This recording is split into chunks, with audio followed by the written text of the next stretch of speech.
बोलो बोलो बोलो भारत माता की, बोलो बोलो बोलो भारत माता की। वंदे मातरम वंदे मातरम वंदे मातरम पद्मा हजारिका जिंदाबाद, जिंदाबाद जिंदाबाद पद्मा हजारिका जिंदाबाद, जिंदाबाद जिंदाबाद पद्मा हजारिका जिंदाबाद, जिंदाबाद जिंदाबाद पद्मा हजारिका जिंदाबाद, जिंदाबाद जिंदाबाद पद्मा हजारिका, जिंदाबाद पद्मा माता की। बोलो बोलो बोलो भारत माता की। वंदे मातरम वंदे मातरम वंदे मातरम पद्मा हजारिका जिंदाबाद, जिंदाबाद जिंदाबाद पद्मा हजारिका जिंदाबाद, जिंदाबाद जिंदाबाद पद्मा हजारिका, जिंदाबाद पद्मा हजारिका, जिंदाबाद पद्मा हजारिका। দলৰ ফালৰ পৰা প্ৰতিটো মণ্ডলত তিৰংগা যাত্ৰা কৰাৰ আহ্বান জনাইছে। তাৰ প্ৰতি সঁহাৰি জনাই যোৱাকালি আমাৰ নাগশংকৰ মণ্ডলত হ'ল, আজি চাৰিদুৱাৰ মণ্ডলত হৈছে, এতিয়া উত্তৰ নদুৱাৰ মণ্ডলত আজি ৫টা গাঁও পঞ্চায়তক লৈ আমাৰ দলৰ বিষয়ববীয়াসকলে তৃণমূল পৰ্যায়ৰ কাৰ্যকৰ্তাসকলক লৈ, শুভাকাংক্ষীসকলক লৈ যি এক ২০০০ৰ ওপৰ মানুহ গোট খুৱাই ৫টা গাঁও পঞ্চায়ত তিৰংগা যাত্ৰা কৰিলে। মই নিজে আচলতে অভিভূত হৈছোঁ যে মানুহক সঁহাৰি, যে আমাৰ স্বাধীনতা দিৱসৰ তাক সময়ছোৱা দলে যি আহ্বান জনাইছে, সেই দলৰ আহ্বানৰ প্ৰতি সঁহাৰি জনাইছোঁ। আজি আমি যিসকলৰ কাৰণে স্বাধীন দেশৰ নাগৰিক হিচাপে আমি ইয়াত বসবাস কৰিবলৈ পাইছোঁ, সেই বীৰ শ্বহীদসকলৰ প্ৰতি আমি শ্ৰদ্ধাঞ্জলি জনাইছোঁ। যাৰ কষ্ট ত্যাগৰ ফলত আমি আজি স্বাধীন দেশত বসবাস কৰিবলৈ পাইছোঁ, তেওঁলোকৰ প্ৰতি আমি শ্ৰদ্ধা জনাইছোঁ।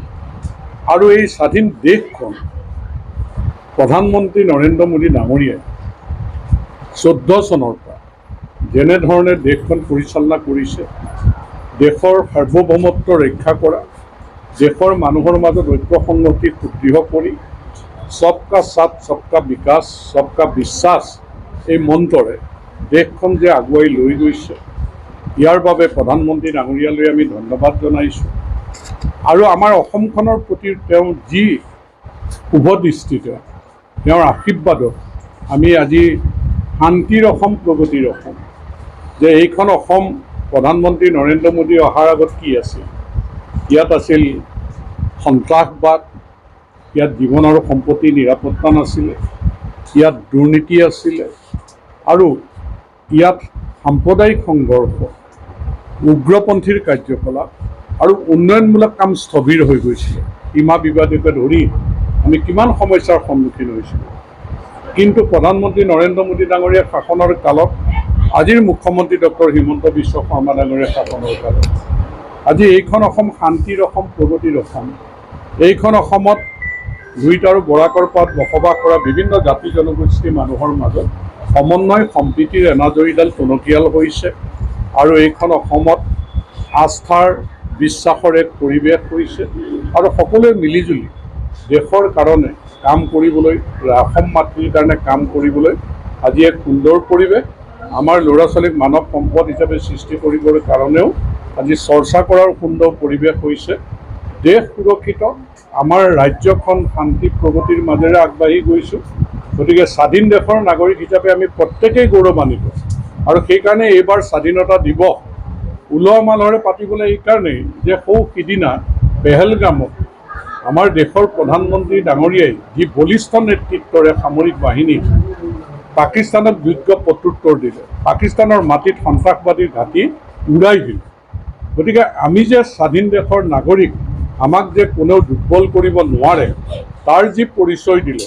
আৰু সেইকাৰণে এইবাৰ 15 আগষ্ট আগতকৈ অলপ বেলেগ হ'ব। সেইকাৰণে আজি এই বিপুল সঁহাৰি, মানুহ যে ওলাই আহিছে হিলদোল ভাঙি বিপুল সঁহাৰি আগবঢ়াইছে, যে আজি প্ৰত্যেকেই গৌৰৱান্বিত প্ৰধানমন্ত্ৰী নৰেন্দ্ৰ মোদী ডাঙৰীয়াৰ শাসনৰ কালত যে আমি সঁচাকৈ স্বাধীন, যে আমাক আচলতে কোনেও ধমকি দিব নোৱাৰে, ৰঙা চকু দেখুৱাব নোৱাৰে, আঙুলি টোৱাই কথা ক'ব নোৱাৰে, আৰু আমি অৰ্থনৈতিকভাৱেও শক্তিশালী হৈ আমি বিশ্বৰ ভিতৰতে বিশেষ স্থান দখল কৰিবৰ কাৰণে সক্ষম হৈছোঁ। আৰু আমি ওপৰলৈ যাম, গতিকে দেশখনক শক্তিশালী কৰিম আৰু সেইকাৰণে আজি তিৰংগা যাত্ৰাত মানুহৰ অভিলেখ স্থাপন হৈছে সহযোগিতাৰ আৰু ইয়াত সহযোগ কৰা সকলোকে মই ধন্যবাদ জ্ঞাপন কৰিছোঁ দলৰ ফালৰ পৰা আৰু উত্তৰ আমাৰ নদুৱাৰ এই মণ্ডলে এই কাৰ্যালয়টো দলৰ ভেটি শক্তিশালী কৰিবৰ কাৰণে পৰিচালনা কৰিবলৈ কাৰণে নিৰ্মাণ কৰি উলিয়াই মোৰ হাতেৰে আজি উন্মোচন কৰিলোঁ।